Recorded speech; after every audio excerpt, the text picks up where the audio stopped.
Good afternoon, everyone.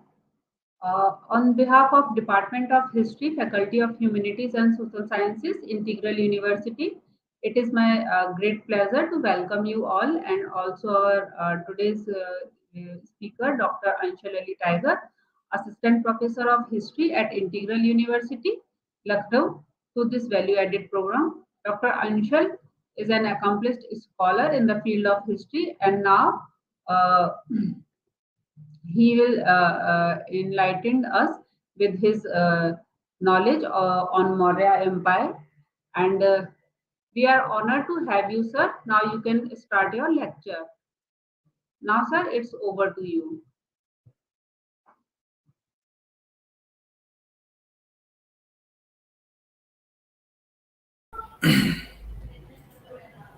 Thank you, Palviman.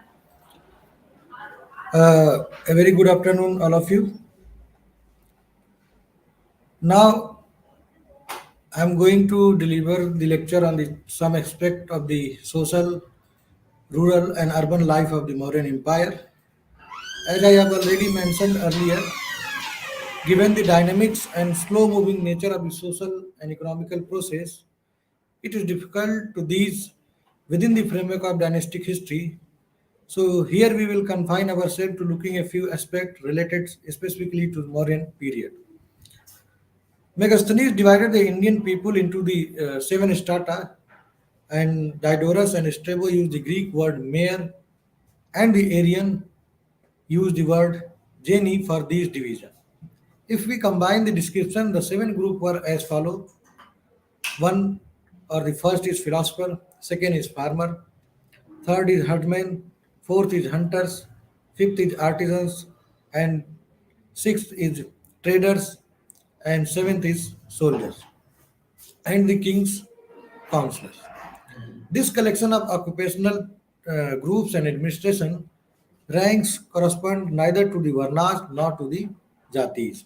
It seems to be have been Megasthenes' own invention, although it is possible that it was modeled on the Herodotus classification of Egyptian society into the seven similars, though not identical classes. According to the Megasthenes, no one in India could marry outside their caste. This is a Greek word used to be refer to clan or the other relationship based on the descendant. Nor could they follow another occupation.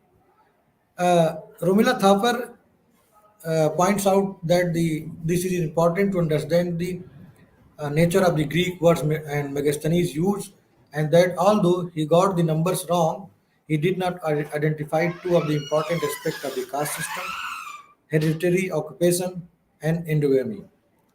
The philosopher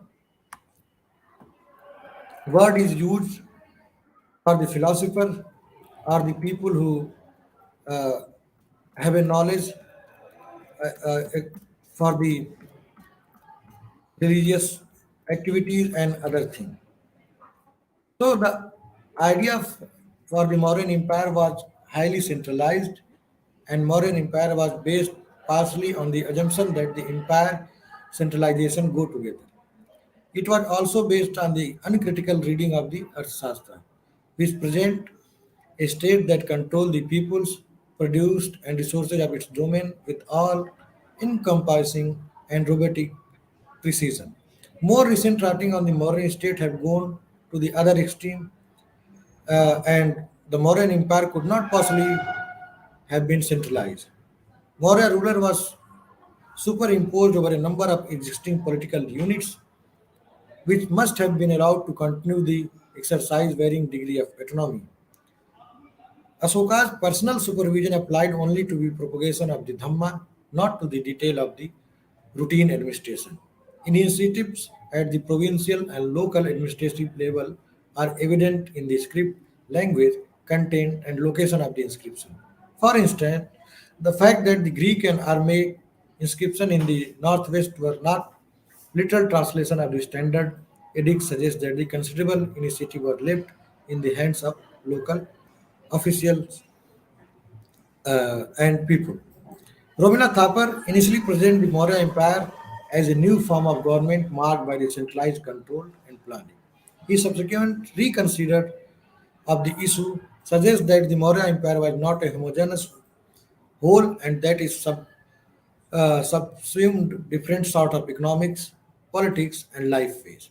Using the framework of word system theory, Thapar suggests that the empire should be considered as a consisting of metropolitan core and peripheral areas. Magadha was the metropolitan state. The core areas, including existing state areas of state formation and center of trade. The peripheral areas include a number of pre-state societies. The relationship between the metropolitan state and core and peripheral areas varied, but the nature of the relationship did not. It basically involved the exploitation. It is not actually necessary to label the Maurya Empire as a centralized or decentralized. The empire must have had some elements of centralized control, but its extent there must also have been a significant account of delegation of authority to functionaries at provincial, district, and village level. While the Maurya period shows continuity with the preceding period in the term of political, social, and economical process, there are also some new features. The Nandas had a large empire, but the empire was no longer larger, covering practically the entire subcontinent and extending beyond it in the northwest. The empire was imperial ideology and vision expressed in a sophisticated monumental stone sculpture and architecture. The edict bearing Ashokan pillars stand as imperial monumentals bearing the king's unique message and to his people and significant difference from earlier regimes was that the Mauryan Empire were not insular. They looked beyond the limit of the subcontinent. This is evident from their entertaining ambassador from Hellenistic courts, Asoka's dispatch of the Buddhist and Dhamma missions to various areas, and his claim of attaining Dhamma Vijay or the victory through the Dhamma in the domains of the other king. If the Kautilya had simply written his memoir, they would have provided an excellent or the direct source of information on the Mauryan administration. But caution has to be exercised in to exploring the historical information from his scholarly work on the statecraft. It is not entirely surprising that a work such as the Arthashastra was written in this period. The fact that the text actually visualize a state as a powerful and streamlined as it does in itself significant. Even if the author was a genius, such as a sophisticated understanding of politics and its relationship to the economy and society could not have emerged in the historical vacuum. The Arthashastra is the first Indian text to define a state. Its concept of Saptang Raj considered the state as to the consisting of seven interrelated and interlocking constitute limbs or the elephants or the angas or the prakritis. Swami, it stands for the king. Amat or the amat, it's mean uh, uh, amat means ministers, and the Janpadas means the territory and the people. Durg means the fortified capital. Kosa means treasury. Dand stands for the justice or the force, and Mitra means ally. The idea of Saptang Raj was accepted with minor modification in many Dharmashastra texts. The Puranas and the Mahabharata and the Arthashastra deals only in passing with the theoretical issues such as the origin of the state. Its principal concern is with the practical matter of the governance.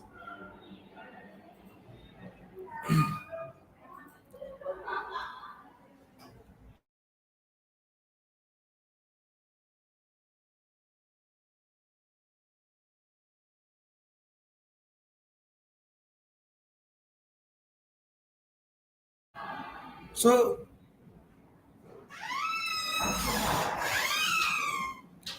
as I have already told you, the idea of Saptang Raj was accepted with the minor modifications. in Dharma Shastra texts, the Puranas and the Mahabharata, and the Arthashastra also deals the passing with the theoretical issues such as the origin of the state. Its principal concern is with the practical means of governance.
Uh, Sorry for the interruption. There is some technical glitch. So, as telling you all that the Arthashastra is the first Indian text to define a state and its concept of the Saptang Raj, considered to the state as a consisting of seven interrelated and interlocking limbs or the elephants or the elements or the angas. So the Maurya state was monarchy with a powerful king at the center of the political system, and is assumed to be the norm in the Arthashastra, and its teaching is addressed to the king. The text exact the position of the Swami as a king, example, king in relation to the other Prakritis. Asoka's inscription have no doubt about the king being the central focus of the power in his empire. Asoka described himself in his one of the minor rock edict as the Raja of the Magadha, but his inscription more often give the Devnam Piya title of the Devnam Piya and the Piyadasi. The former suggests an attempt to proclaim a connection between the king and the gods. According to Kautilya, who wrote the Arthashastra, if king is energetic, his subject will be energetic. If he is lazy, his subject will be also lazy and will eat into his wealth. An indolent king is also likely to be fall easily into the hands of their enemies.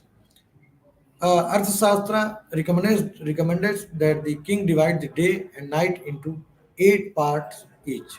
This give a total of 16 unit of time, which consisting of 1.5 hour each associated with this specific activities. This is how king suggests that the king should spend the 8 part of the day, stating the starting immediately after the sunrise. Uh, Received some report on the defense and account of the income and expenditure. This is the first work that king should do after the morning. Second is the look into the affairs of the people of the cities and countryside. Then bath, eat a meal and study receive revenue in cash and assign tasks to the head of the department, consult his council of ministries through correspondence and receive secret information bought by brought in by the spies, relax and enjoy himself or hold consultation, review elephants, horses, chariots, and troops, discuss military policy with the commanders in chief.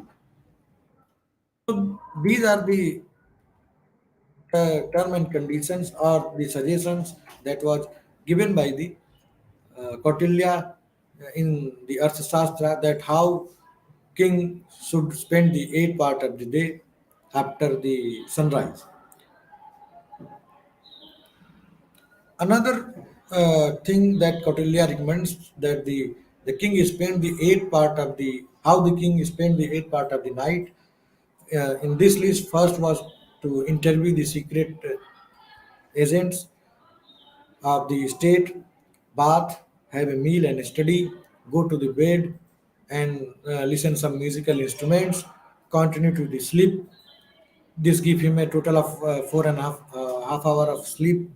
Awaken to the sound of musical instrument and pondered over the science of statecraft and on the work to be done.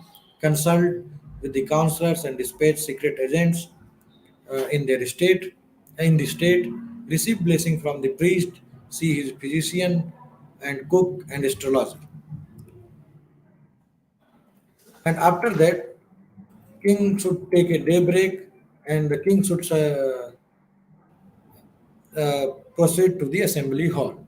Following such a punishing routine would not have been very difficult even of a different king or the obedient king. So Kautilya goes on to state that if the king does not want to follow this timetable, he can divide the day and night into the different parts according to his capacity and carry out his task accordingly. The Arthashastra gives advice, but the suggestion of alternative implies some flexibility as well. The king of the Arthashastra live in the vulnerable world and has to be exercised extreme vigilance to safeguard his position and life. So Kautilya also gave details instruction on the how palace should be provided with the multiple secret emergency exit and how all these things going in and out of the palace complex must be carefully examined. All food and drinks in and out consumed by the king must be first be tested. And he should be a personal guard of female archers and must surround himself with the people whom he can trust. Minister have to be subjected to frequent test of loyalty. Elaborate arrangement are suggested to guard him against the poison and fire and snakes. Spies should fan out to all part of the kingdom to sniff out even the slightest uh, uh, things of sedition or the act of sedition. The danger of to killing the king, especially at the hand of those closest to him, his wife and his son, Kautilya emphasizes that the need of such precaution by citing example of king who had been killed by their sons, wives, and brothers. Although the Arthashastra is above all a treatise on how to acquire and maintain and enhance political power, it emphasizes the moral obligation of the kingship by elaborating on the king's duties and obligations. These include protecting or the rakshana, palna, the person and the property of his subject, and ensuring their welfare and prosperity, or the yog shame. In the happiness of his subject lies that the happiness of the king and what is beneficial to the subject is benefit. He shall not consider as a good only that which please him, but treat as a beneficial to himself whatever pleases his subject. This is written in the Arthashastra. The ideal of paternalistic ruler is reflected in also reflected in the Arthashastra, which states that the king should, like a father, shows favor to those whose exemption have ceased. The Kant Kasodhana, or the removal of thrones section, discuss how he must protect his people from artisan traders, thieves, murderers, and natural calamities. Arthashastra also said that the king should maintain helpless children and the old people, childless women, and other person in the distress. Ashoka's ideas of kingship partially match those of the Arthashastra, but bear the impress of his own idea. They include ensuring the welfare of all beings and of his subject in this world and the next. The paternalistic ideal is reflected in Rock Edict first and second, which state all men are my children, and just as with the regard to own my children, I desire that they may be provided with all kind of welfare and happiness in this world and the next. I desire the same for all men.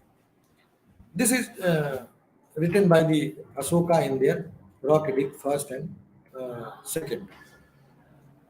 Asoka also speaks of the debt who owe to all living being in the Rock Edict 6, and he is concerned for the people who lived in the area or their state to ensure that the welfare by planting trees along with the road and the roads and digging wells, providing medical care for men and include men and also the animals, and above all by instructing people in the Dhamma, the, which, as he never tried of pointing out, would lead to the happiness of the people in this life and also their next life. Paternalism include looking after the subject's welfare, but it was also with the authority of sternness, as it also evident in the Rock Edict II, which tells the unconquered people living on the border that they should understand that the king would always forgive that the offense which could be forgiven. So this kind of writings were provided by the Asoka's inscriptions and the rock edict. The second Prakriti in Kautilya Arthashastra is Amatya or the Amatya. This umbrella term included all high rank officials, counselors, and exclusive head of the department, and the mantrin seems to be have been a more specific term referring to the king's advisor or the counselor. There seems to have been some specific referring to the king advisor or the counselor, some consultative bodies, one is small, another is larger. The Arthashastra mentions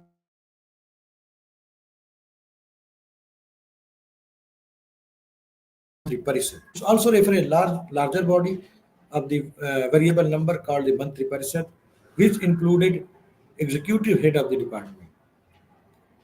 Patanjali's Mahabhas also referred the Sabha of Chandragupta, which may have been the larger council.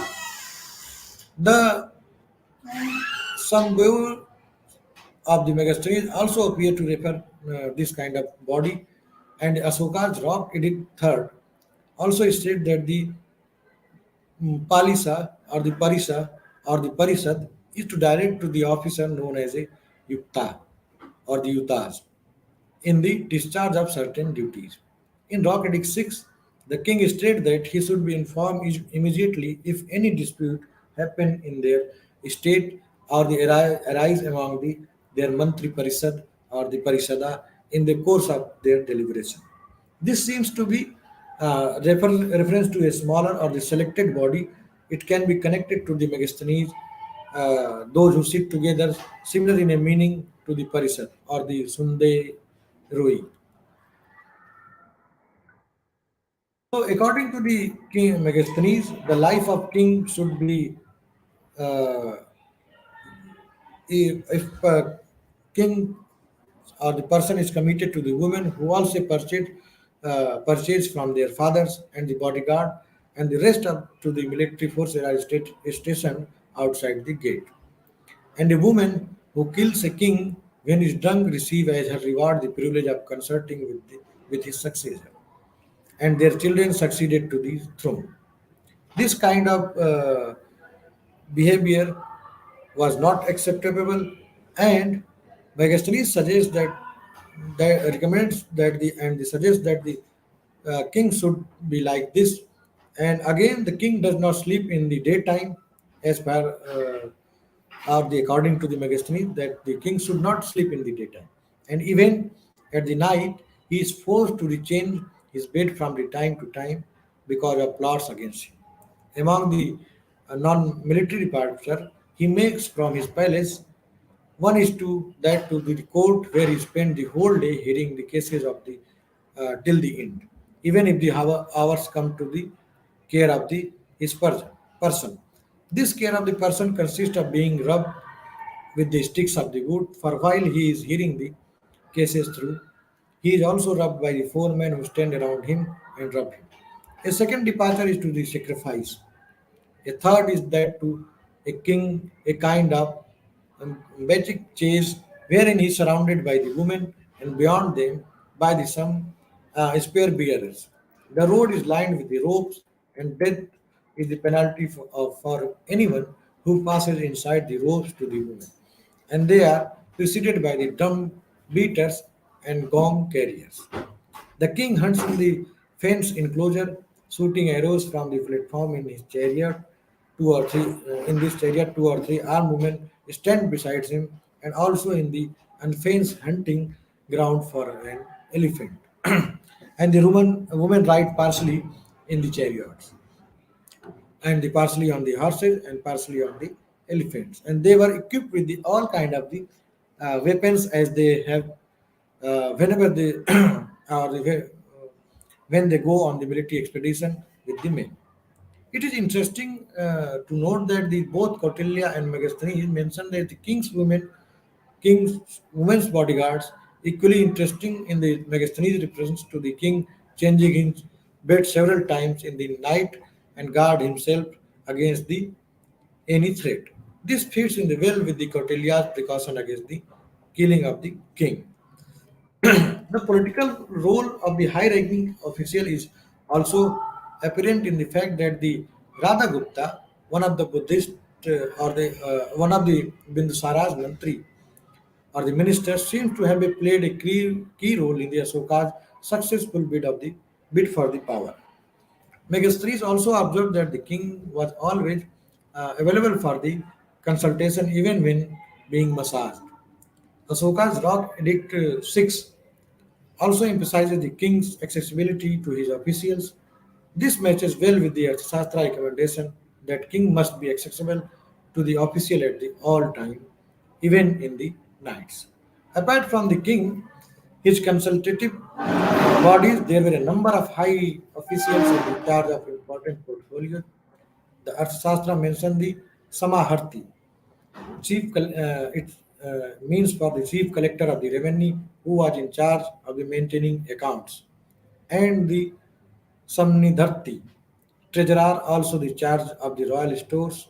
It also mentions officers such as a Davarika, chief of the palace attendant, and the chief of the palace guard. It's named as a Antarvamsika, and a large number of adhyakshas or the departmental head. The Akshapatala office in the capital was the was the records and come audit office. Even in the absence of the direct reference in Ashoka's inscription, we can assume that there must have been officers and offices there with the duties corresponding to these departments. The Sastra emphasizes the importance of Purohita or the religious person or the royal priest, and it states that he should be high of character, should belong to a reputed family, should be thoroughly trained in the ideas and knowledge and Vedas and Vedants and the Puranas, the interpretation of the divine signs and omens and the science of politics, and should be capable of counteracting divinely human calamity by means of Atharvan practices. Kautilya advised the king to follow the Purohita as a people, his teacher, a son, his father, and a servant, his master, given the evident religious belief and practices of the Maurya king. It is quite possible that the Purohita was not a major presence, and we do not have reference he was there at all in their court. Uh, Asoka's inscription mentioned a kind of Mahamatras. The Mahamatras occurs in the Arthashastra. The specific term of Mahamatras or the Mahamatas mentioned in the inscription included the Ant Mahamatas or the Mahamatas in the charge of frontier areas and the Ittaji Jakka Mahamatas, it stands for the Mahamatas in the charge of women warfare or the welfare. The Dhamma Mahamat were a new cadre of the official created by the Asoka when he considered or the completed the 13 years of his reign. Their job was to spread the Dhamma all over the empire. The inscription suggests that the Mauryan Empire was also divided into provinces under the governors. So the Mauryan Empire was divided into the states, and a governors were also appointed at in these states. This seems to be have been at least four provinces, and southern one is its center at Suvarnagiri, a northern one with the headquarter at Takshila, a western one with the headquarter at the Ujjaini, and eastern one with its center at the Tosli. The Girnan inscription of Rudradaman mentions the Pushyagupta, who was the governor of the Saurashtra in the Chandragupta's time. Asoka is supposed to have been stationed as a governor at Ujjaini during the Bindusara reign, and the fact that his inscription was also addressed the governor as a Kumar or the Aryaputra suggests a tradition of appointing the royal or the royal princes to these important posts. Asokan is Pradesika, Rajuka, and Yuktas these were the important officers at the district level, and Rock Edict 3 refers to these officers going on the tour every 5 years in order to instruct the people in Dhamma and for the other purpose. Uh, One of the modern writers, Bongard Levin, suggests that the Rajukas of the inscription can be identified with the agronomy of the Megasthenes, who seems to be have been connected with the measurement of the land for the purpose of the revenue assessment. The term Rajuka may come from the Raju means rope, and the reference may be the measurement of land using the rope. Though land measurement have not been the main or the major and the official duty of the Asoka's time, the Rajukas seems to have been high-ranking officers who were also associated with the public welfare measures. Asoka added judicial functions and the Dhamma propagation to their duties. The term Yuktal occurs in the Arthashastra as a general term for officers, but the Rajuka is absent. The Arthashastra suggests an elaborate administrative structure. In his discussion of the countryside, Kautilya recommends that the king should establish a headquarter known as a Sthani to administer a unit of consisting of 800 villages and a Dharm or the Dronamukh in a unit of 400 village, a and a Karvatika in a unit of 200 village, and a Samgrahana in a unit of 10 village. The Sthanik was an officer in charge of the administration of large unit similar to the districts. Under the Sthanik were the Gopas in charge of the unit raising from the 5 to 10 villages. The Shastra lays down to the cash salaries for the various administrative officers. At the village level, it's referred to the village handman name or the known as a Gramika, and the emphasizes the important role of the village elder village elders, Gram Vrit or the Gram Vriddhas. So the rock edict of the Ginnar version, rock edict of the sixth Ginnar version, it speaks that the how the Devnam Piyadasi king or the Asoka speaks to the he speaks via their rock edict to the masses, and it's in that rock edict it wrote that in the time past, the translation of state business and submission of report did not take place at all hours, but I have now made the following arrangement. Reporters or the Vedacars are posted everywhere with the instrument uh, to report to me the affairs of the people at any time and place, whether I am eating or in the harem or in the inner apartment or even the cow pen in the or in the park. And I am now attending to the people affairs everywhere. And if there is a dispute arise in the council regarding any donation or the proclamation I have made verbally or in the connection with the emergent matter which have been delegated to the Matras, it must be reported to me immediately, anywhere, at any time. Thus I have ordered. He further wrote that for I am never constrained in exerting myself and in the dispatching businesses. For I consider it my duty to promote the welfare of the all men, but the root of that is the prompted dispatch of the businesses. Truly, there is no doubt or the no duty more important than the promoting the welfare of the all men. And whatever effort I make, it is made in order to that I may discharge the debt which I owe to all living beings, that I may take them happy in this world, and they must attain heaven in the next world. For the following purpose, he has or his edict or the Dhamma been caused to be written that it may last long, and that my sons, grandsons, and great grandsons may conform to this for the welfare of all men.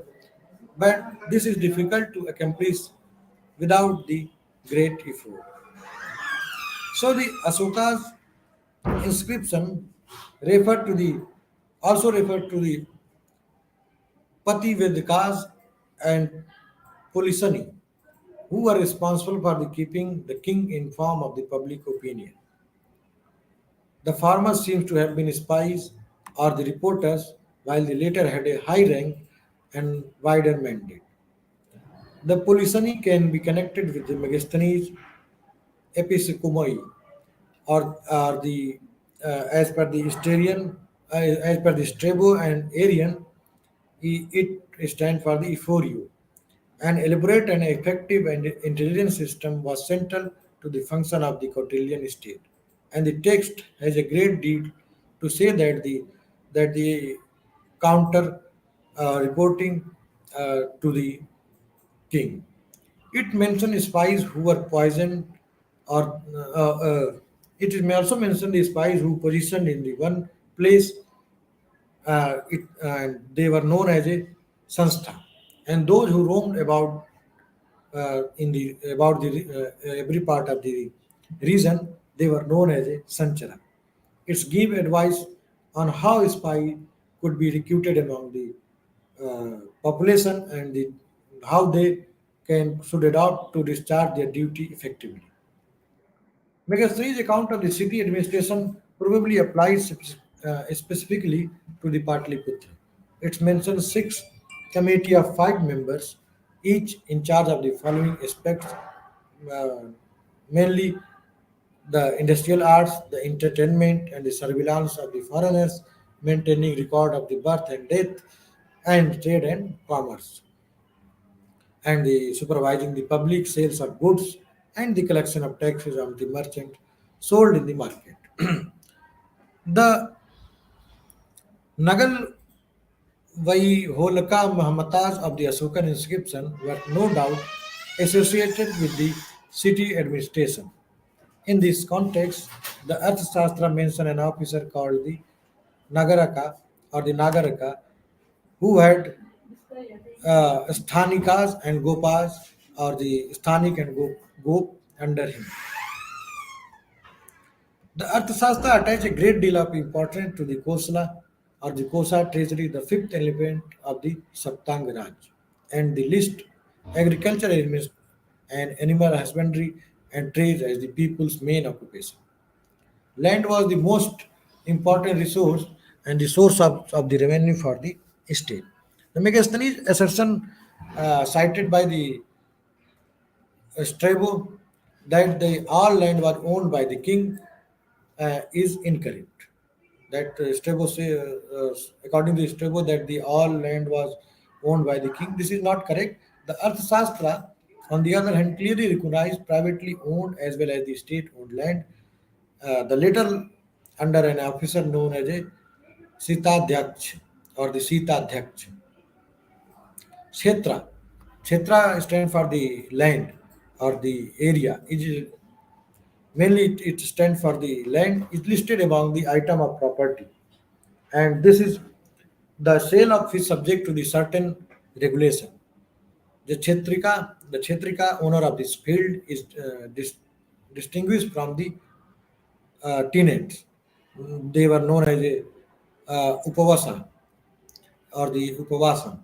In the case of land dispute, the text state that the Shastra recommends that the or the suggests that the if neither side can prove its claim to the any property or the any land, it should go to the king. But there is no reference to the land being taken away from the farmers in case they were unable to pay taxes. There is no reference that this kind of thing happened during the Mauryan rule. Even if we discount what the Arthashastra says, we know that the institution of private property in the land has emerged some century earlier, at least in the northern India. So Kautilya referred to the different kinds of sharecroppers working on the state-owned land. For example, the Ardh Sitakas who kept half the produce of the land, and the another were another people the or the person who kept one fourth and one fifth of the produce were also termed with the another title, and it can be inferred that the sharecropping existed on the privately owned land as well as the another land. So later writers who cite the Megasthenes in their writings make conflicting statement about the taxation during the Mauryan period, and Diodorus mm, states that the farmers paid a mistos or the rent or the wage to the king because that all land was owned by him, and that the farmer and that they also paid an additional one fourth of the share of their produce to the state. Also, another writer, the Strabo, stated that the uh, farmers till the land for a mistos, and they gave a one fourth of their produce to the king. On the other hand, Arian stated that the farmer paid foros to the king. This is the term used as a revenue, the person who paid the revenue, that the king and the self-governing cities and the herdsmen and the artisans and traders did likewise. Another information came from the ancient Indian texts, including the Arthashastra, the place the king's share of produce known as a bhag. That was one sixth of the any land or the part. Kautilya also mentioned other taxes such as a kara or the kada, bali, and the udaka bhag or the water rate, and that was one fifth and one third of the produce for the use of irrigational work. Asoka's Rumande inscription refers to the village of Lumbini being exempted from the Bali. This may be an tax. Bali was Bali was the or is the tax, or it may be a tax on the area of the land, and the bhag being produced to the one eighth of the from the one sixth of the land or the part of the revenue. The actual rate and realization of the land taxes must have been varied from the over the Mauryan period or the Mauryan Empire. The Astastra refers to that the state could impose when the treasury got depleted. That that as per the Shastra, that king should impose a taxes on the people if treasury got empty. These included a tax on the farmer, ranging from the one fourth of, or the one third of their produce, depending on the quality of their land, and additionally, uh, he should also impose taxes on the traders, uh, also on the actors, also on the singers and as well as on the prostitutes. Urban taxes during the modern period included the sulkas, the duties on the import and exported goods and excise duty on the local manufacture. Like in the today's uh, time, uh, we have to give the taxes on the government if we buy anything and import anything from the one another from the foreign country. It must be mandatory to pay the taxes on that product if you buy or the buy something from the foreign country. Same thing was uh, implemented during the Mauryan period or the Mauryan Empire, and taxes were realized in the cash and also in the terms of kind. For the taxes, the Kautilya suggests that the dues relied in the form of grain should be kept as a buffer stock to be used in the time of food shortage or in the bad time. Kautilya also emphasizes that the importance of the protecting agriculture and culturalist or the person whose work is to do the uh, agriculture, agricultural work. So Arthashastra states that the land laid waste by the enemy or the forester or the afflicted with the disease or the famine should be or the famine should be uh, exempted from the taxes.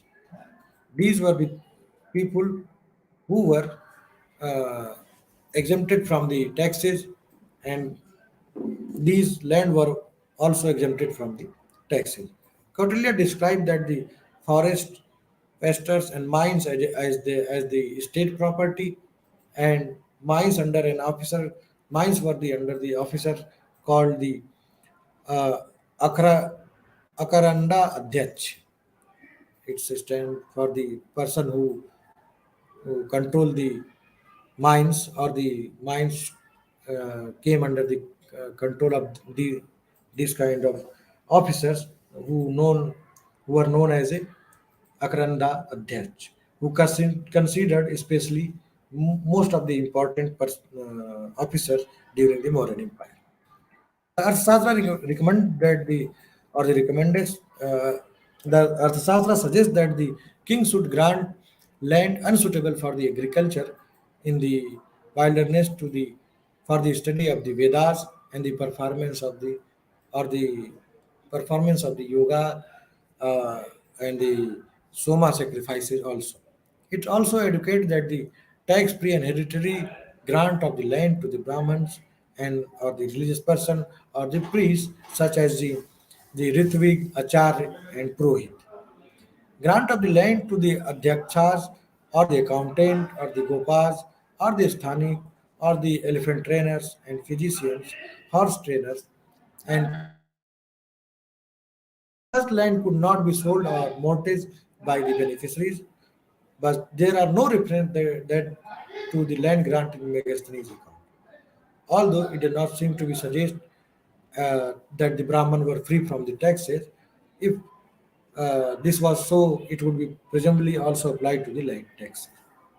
There are no record of the gift of the land made by the Asoka, but uh, Pillar Edict, I think 7, refers to a gift of an unspecified nature made by him, member of the royal family, and the minor edict and the minor Pillar Edict 3 on the Allahabad Kosam pillar refers to gift of the mangoes mango groves, gardens, and the alms houses by the Queen Karuki.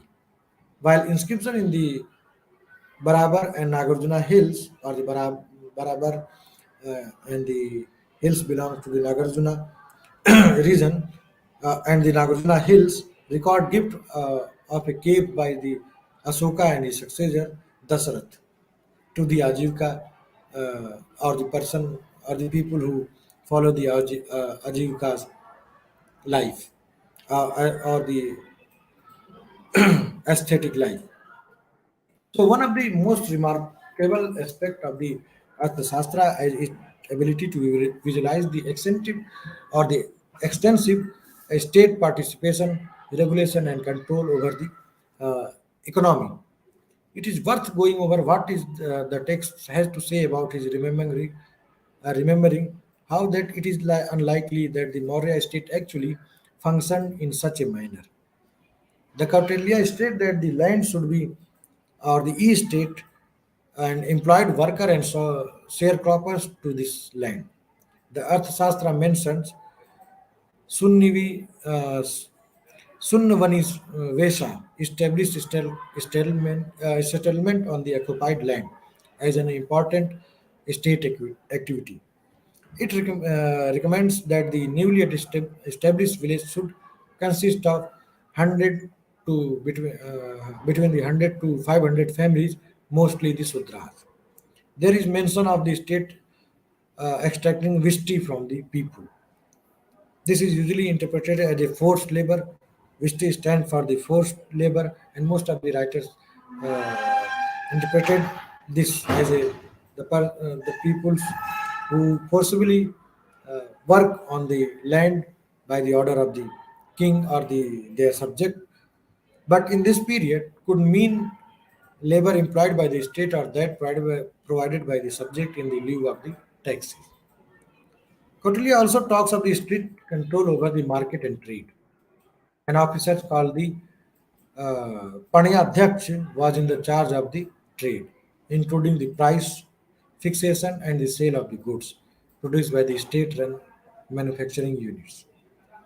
The Sanstha Adhyaksh was the superintendent of the market, and the Rupa Adhyaksh was the inspector of the coins, and the Pautava Adhyaksh was the in charge of the ensuring the use of the standardized weight and measures.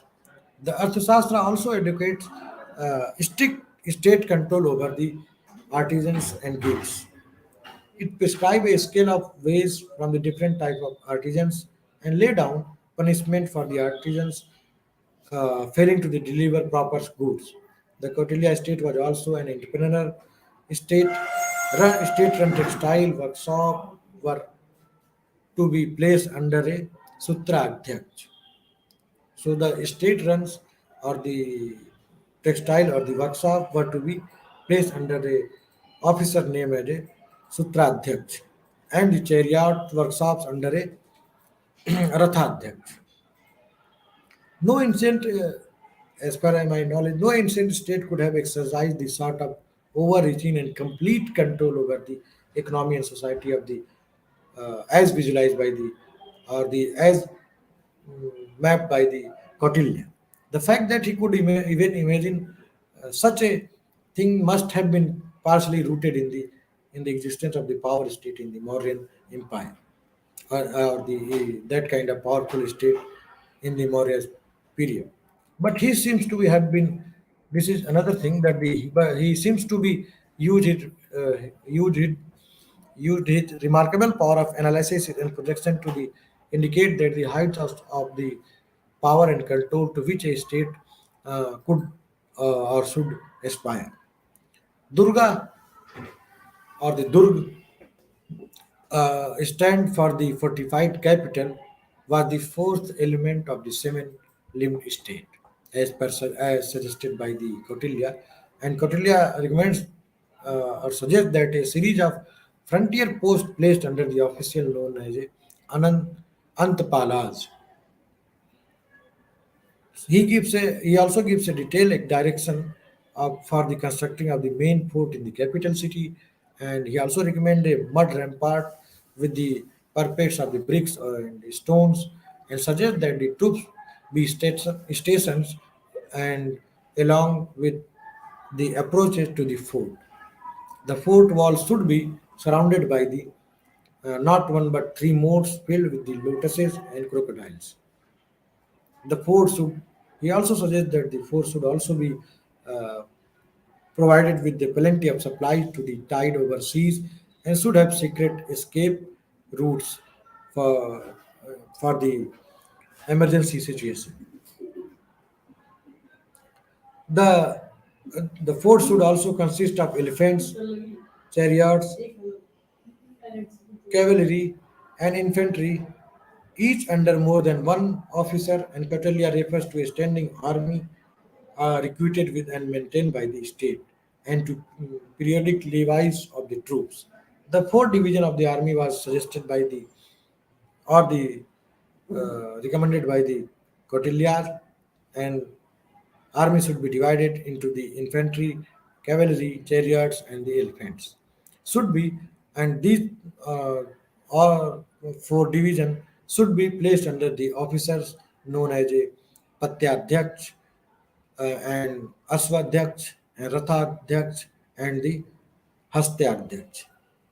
The Senapatis and the Nayakas or the Senapati and Nayak were important military officers uh, during the Mauryan period, and Katarlia recommends that the army should be recruited by the from all the Varna, not only from the one Varna or the caste. It's that the soldiers should be recommended recruited from the all four Varna. He emphasizes that the importance of training the army as well as the to use as well as the using of the weapons and also in the magical practices that could be used against the enemy. These are the things that suggested by the Kautilya in their Arthashastra that the army should be trained in that kind of manner that they fought any battle or the any war against their enemy, and he also suggests that the soldiers should train in the magical practices that they should use against the enemies of their empire.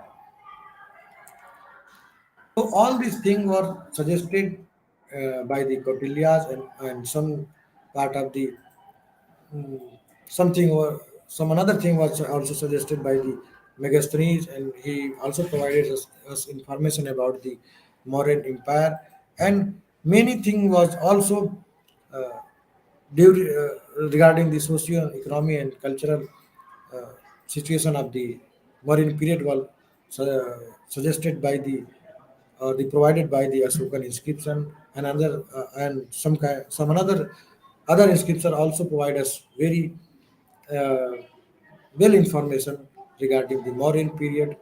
And from here, I want to end this lecture. In the next lecture, we will try to cover the another or the different kind of aspects of the Mauryan Empire. So uh, now I want to end this lecture. Thank you.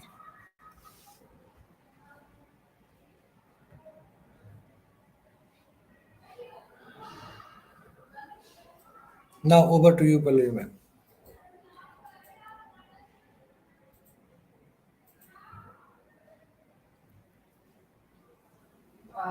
Good afternoon again.